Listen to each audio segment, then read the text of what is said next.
Wrigley Gum. It was the same guy. Wrigley was built in two sections in the 1920s because there used to be a train line passing through there.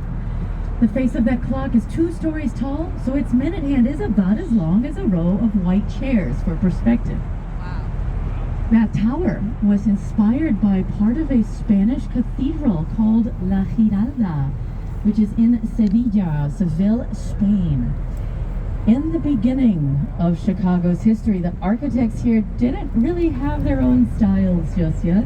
So they were copying European styles, which were popular back then, and they called this the Spanish Revival style of architecture. Our beautiful Wrigley, and they got a lights upgrade just a couple of years ago. Such a lovely building. Straight ahead of us is our second tallest building in the city, the Trump International Hotel and Tower, designed by Adrian Smith and built in 2009.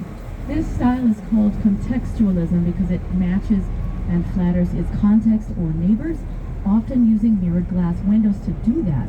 Its first terrace is the same height as the rooftop of the Wrigley, 16 floors.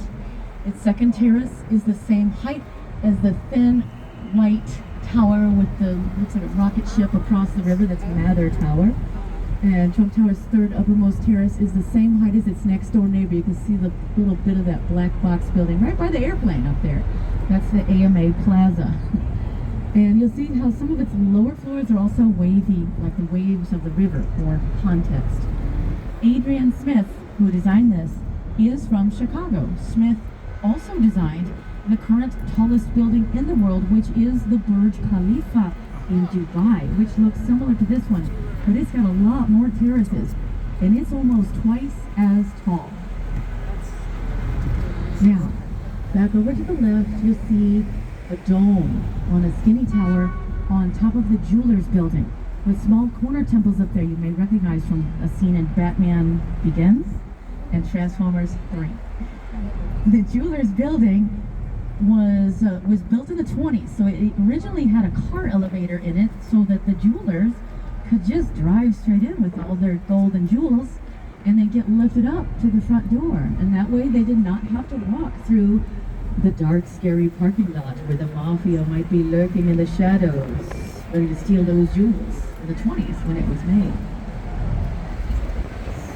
Now, back up to the right are everybody's favorite giant twin corncob towers, Marina City, built in the 60s and designed by Bertram Goldberg.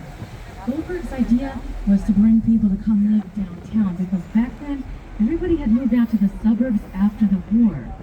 So Goldberg was bringing them back in. He made this self-sustaining complex with pie-shaped apartment segments that's got its own laundromat, grocery stores, retail shops, bowling alley, cinema, restaurants, and more.